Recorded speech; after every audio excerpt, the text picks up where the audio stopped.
सुप्रभात बच्चों। सर्वनाम की कड़ी को आगे बढ़ाते हुए आज के वीडियो में हम लोग सर्वनाम के दूसरे भेद निश्चयवाचक सर्वनाम और तीसरा भेद अनिश्चयवाचक सर्वनाम के बारे में पढ़ेंगे। इसके पहले वाले वीडियो में हम लोगों ने सर्वनाम क्या है, सर्वनाम की आवश्यकता क्यों है, सर्वनाम की परिभाषा क्या है और सर्वनाम के कितने भेद हैं इसके बारे में पढ़ा था। और साथ ही साथ हम लोगों ने सर्वनाम का पहला भेद पुरुषवाचक सर्वनाम भी पढ़ा था और उसके अंतर्गत आने वाले 3 भेदों के बारे में भी जाना था। आज के वीडियो में हम लोग 2 और भेद के बारे में जानेंगे, निश्चयवाचक सर्वनाम और अनिश्चयवाचक सर्वनाम किसे कहते हैं। तो चलिए शुरू करते हैं। सबसे पहले निश्चयवाचक सर्वनाम की परिभाषा देख लेते हैं कि वो क्या है। यहाँ पर देखिए मैंने लिखा है निश्चयवाचक सर्वनाम की परिभाषा, किसी निश्चित व्यक्ति, कन्फर्म, किसी निश्चित व्यक्ति, वस्तु, घटना या कर्म के लिए प्रयुक्त होने वाले सर्वनाम निश्चयवाचक सर्वनाम कहलाते हैं। किसके लिए प्रयुक्त होने वाले? किसी निश्चित व्यक्ति, वस्तु, घटना या काम के लिए प्रयुक्त होने वाले सर्वनाम निश्चयवाचक सर्वनाम कहलाते हैं। जैसे यहाँ पे देखिए उदाहरण, यह, ये, इन्हें, इनका, वह, वे, उन्हें, उनका आदि ऐसे सर्वनाम शब्द निश्चयवाचक सर्वनाम की श्रेणी में आते हैं। इसमें भी यह, ये, इन्हें और इनका ऐसे सर्वनाम शब्दों का प्रयोग पास के लिए किया जाता है। जो व्यक्ति या वस्तु पास हो उसके लिए ऐसे सर्वनाम शब्दों का प्रयोग करते हैं। लेकिन वह, वे, उन्हें और उनका जैसे सर्वनाम शब्दों का प्रयोग दूर के लिए करते हैं। मतलब कोई वस्तु या व्यक्ति अगर दूर है तो उनके लिए वह, वे, उन्हें और उनका जैसे शब्दों का प्रयोग करते हैं। हम लोग इसको उदाहरण के माध्यम से थोड़ा सा और क्लियर समझ लेंगे। वैसे आपको समझ में आया होगा कि निश्चयवाचक मतलब किसी निश्चित व्यक्ति के बारे में बात करेंगे, किसी निश्चित वस्तु के बारे में बात करेंगे, किसी निश्चित घटना या काम या कर्म के बारे में जब जिस सर्वनाम शब्द का प्रयोग करेंगे निश्चित, कंफर्म हो तो निश्चयवाचक सर्वनाम होगा। ठीक है। अब जैसे हम लोग इसको उदाहरण के माध्यम से भी समझ लेंगे। जैसे देखिए मैंने उदाहरण यहाँ लिखा है कि यह तुम्हारी पुस्तक है। मतलब किसी निश्चित पुस्तक के बारे में हम बताएंगे कि यह जो पुस्तक है, पुस्तकें तो बहुत सारी हैं लेकिन यह जो पुस्तक है वो तुम्हारी है। तो वो निश्चित पुस्तक के बारे में बात कर रहे हैं, निश्चित वस्तु के बारे में बात कर रहे हैं, इसीलिए यह यहाँ पर निश्चयवाचक सर्वनाम की श्रेणी में आता है। एक और देखेंगे, वाक्य है कि सामने जो मकान है, सामने जो मकान है वह मेरा है। निश्चित वस्तु के बारे में, निश्चित मकान के बारे में बात कर रहे हैं कि सामने जो दिख रहा है वही मकान मेरा है। तो कंफर्म है वो वस्तु जो कि मकान है, कंफर्म है, निश्चित है, जिसके बारे में वह शब्द का प्रयोग हुआ है। इसीलिए यहाँ पर यह और वह दोनों निश्चयवाचक सर्वनाम की श्रेणी में आएगा। निश्चित व्यक्ति के बारे में, रेलवे स्टेशन पर जो लड़का खड़ा था वह मेरा भाई था। तो कोई ऐसा लड़का जिससे बातचीत हो रही होगी रेलवे स्टेशन पे जो खड़ा था, या ऐसे बोल सकते हैं कि मंदिर में जो लड़का आपको मिला था वह मेरा भाई था। किसी निश्चित लड़के के बारे में, व्यक्ति के बारे में बात करेंगे, कंफर्म है कि जो मिला था वही मेरा भाई है, तो यहाँ पर निश्चयवाचक सर्वनाम होगा। ठीक है। निश्चित व्यक्ति के बारे में बात करेंगे, निश्चित वस्तु के बारे में बात करेंगे, निश्चित घटना के बारे में बात करेंगे, किसी कंफर्म घटना के बारे में बताएंगे, निश्चित काम के बारे में बताएंगे, तो वहाँ पर जिन सर्वनाम शब्दों का प्रयोग होगा वो निश्चयवाचक सर्वनाम की श्रेणी में आएगा। आपको उदाहरण के माध्यम से समझ में आ गया कि किसी कंफर्म चीज़ के लिए जिन सर्वनाम शब्दों का प्रयोग करते हैं वो निश्चयवाचक सर्वनाम होता है। ठीक इसके विपरीत अगर कंफर्म नहीं है, मतलब निश्चित नहीं है, तो ऐसे सर्वनाम शब्द अनिश्चितवाचक सर्वनाम शब्द की श्रेणी में आते हैं। हम लोग देखते हैं तीसरा जो इसका भेद है, सर्वनाम का तीसरा भेद, जिसका नाम है अनिश्चयवाचक सर्वनाम। अभी हम लोगों ने निश्चयवाचक सर्वनाम के बारे में पढ़ा, आगे पढ़ेंगे अनिश्चयवाचक सर्वनाम के बारे में पढ़ेंगे।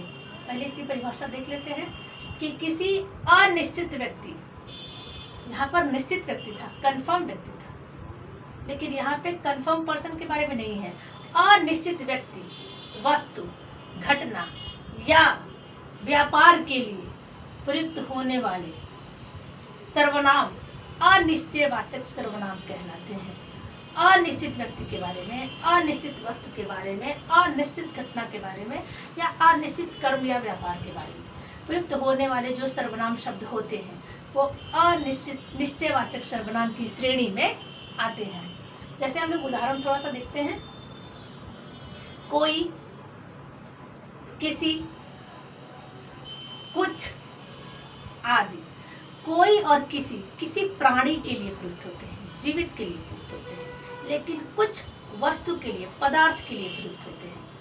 अब ये क्लियर होगा आपका जब आप उदाहरण देखेंगे, तो आपको बहुत अच्छे से समझ में आ जाएगा कि कोई और किसी प्राणी के लिए, जीवित के लिए प्रयोग होंगे, सजीव के लिए प्रयुक्त होंगे, और कुछ पदार्थ के लिए या निर्जीव के लिए प्रयुक्त हो सकते हैं। अब जैसे देखिए उदाहरण हम लोग देखेंगे कि अनिश्चयवाचक सर्वनाम, कंफर्म नहीं है, ऐसे सर्वनाम शब्द जब प्रयोग होंगे जो किसी व्यक्ति के लिए, वस्तु के लिए, पदार्थ के लिए, घटना के लिए, व्यापार के लिए निश्चित नहीं है, उसे अनिश्चयवाचक सर्वनाम कहते हैं। अब जैसे देखिए मैंने यहाँ उदाहरण लिखा है कि शायद दरवाजे पर कोई है।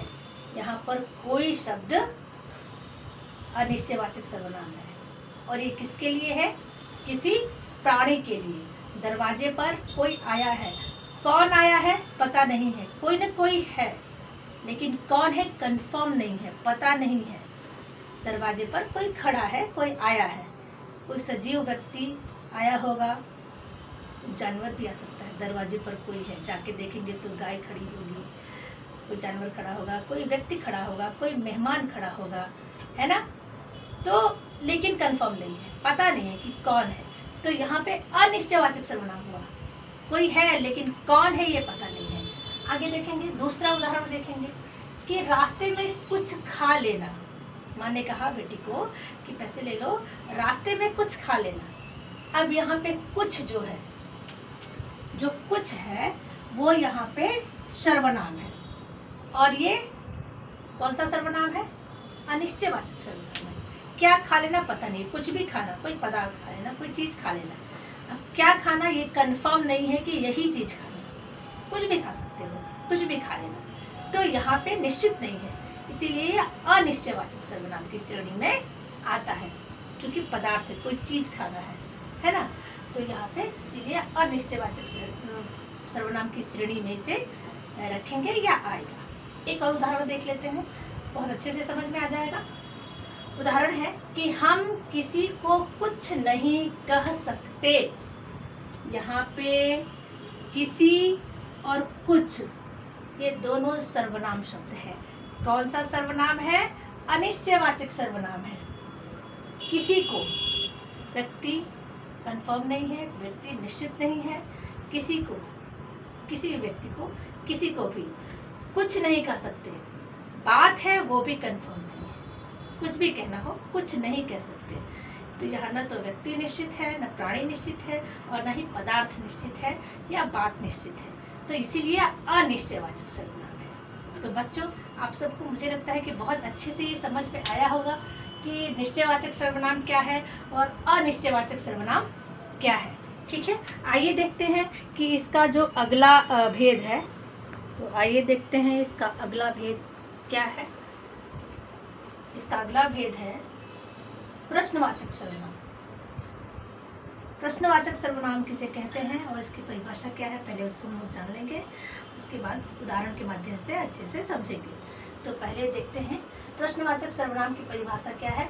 जिन सर्वनाम शब्दों से किसी व्यक्ति, वस्तु, घटना या व्यापार के बारे में प्रश्न का बोध होता हो, उन्हें प्रश्नवाचक सर्वनाम कहते हैं।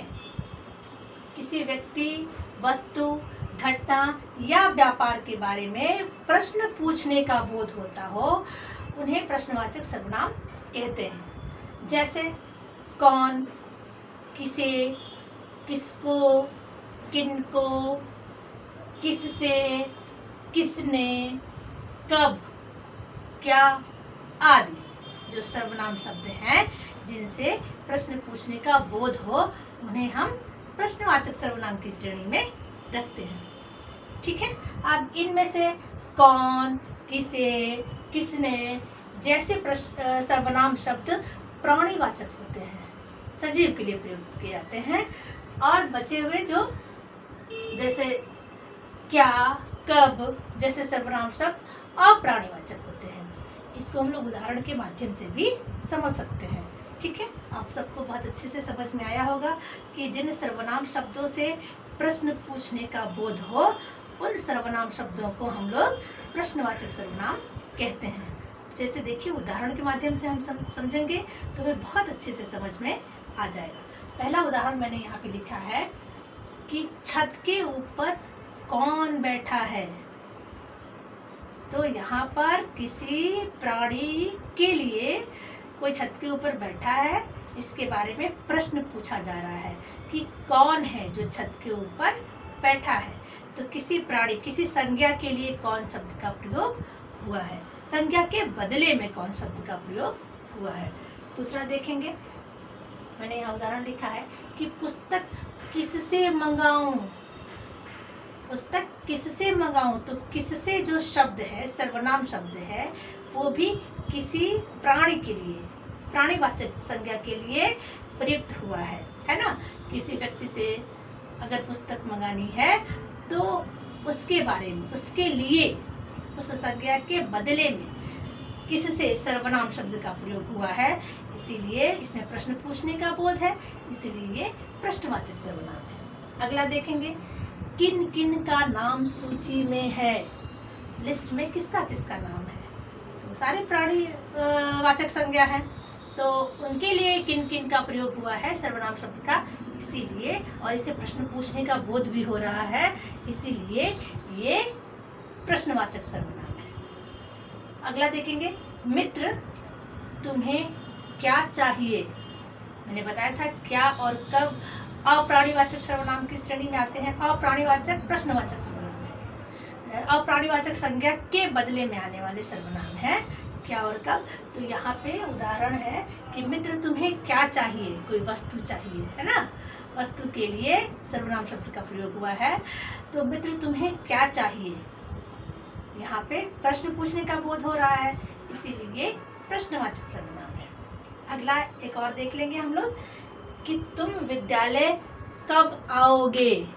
कब समय के बारे में जो नाम है, समय के बदले में आया है। कब आओगे दिन के बदले में पूछ सकते हैं, किसी भी समय के बारे में पूछ सकते हैं, महीने के बारे में पूछ सकते हैं, किसी भी दिन के बारे में बात करेंगे, उसके बदले में जब ये शब्द आएगा, सर्वनाम शब्द कब, और इससे प्रश्न पूछने का बोध होगा, तो ये प्रश्नवाचक सर्वनाम की श्रेणी में आ जाएगा। तो बच्चों, मुझे लगता है कि आपको निश्चयवाचक, अनिश्चयवाचक और प्रश्नवाचक सर्वनाम जो है बहुत अच्छे से समझ में आया होगा। अगले वीडियो में हम लोग संबंधवाचक और निजवाचक सर्वनाम के बारे में समझेंगे। तब तक आप इन सर्वनामों का अभ्यास कीजिएगा, इसको याद कर लीजिएगा। आज की वीडियो में इतना ही, तब तक के लिए बहुत बहुत धन्यवाद।